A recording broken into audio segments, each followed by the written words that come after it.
Kemudian selepas Nabi Yusha ni meninggal, bila Nabi Yusha ni meninggal, maka digantikan dengan seorang lagi pemimpin, iaitu Khalid, merujuk Khalid bin Yafuna, seorang lagi pemimpin Bani Israel.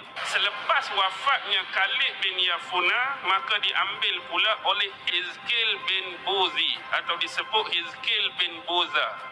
Selepas Hizkil meninggal, Hizkil bin Buzi ini meninggal, maka keadaan pada masa itu sudah berubah. Ada di antara Bani Israel yang sudah banyak melakukan dan memasukkan benda-benda baru dalam ajaran dan agama mereka. Dan ada sebahagian lain Bani Israel yang mula menyembah berhala. Dan selepas itulah timbulnya satu zaman, yang mana ini adalah zaman pemerintahan para hakim pada zaman Israel kuno dulu.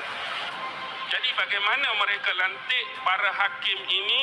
Mereka lantik setiap daripada sib ataupun kabilah keturunan Nabi Allah Yaqub itu seorang pemimpin. Contoh anak Nabi Allah Yaqub ada berapa? Ada 12 lah Bani Israel.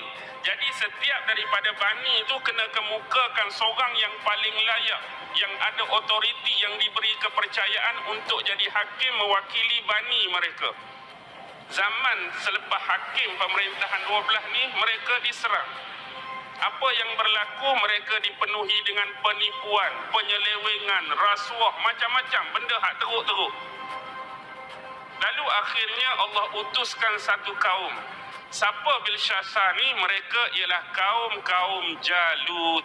Banyak tanah-tanah sebelum ni yang dipunyai oleh Bani Israel telah dirampas dan dijarah oleh mereka. Banyak orang-orang Bani Israel yang dibunuh. Jadi bila berlaku keadaan ni, tu sebablah pemuka-pemuka Bani Israel tadi pergi jumpa dengan Nabi Samuel tu. Sebab dah jadi teruk macam ni, lantiklah kepada kami, tabalkanlah kepada kami seorang raja. Jadi bila kamu lantik dia jadi raja, kami akan berjihad, kami akan berperang di bawah kepimpinan dia, iaitu Nabi Samuel.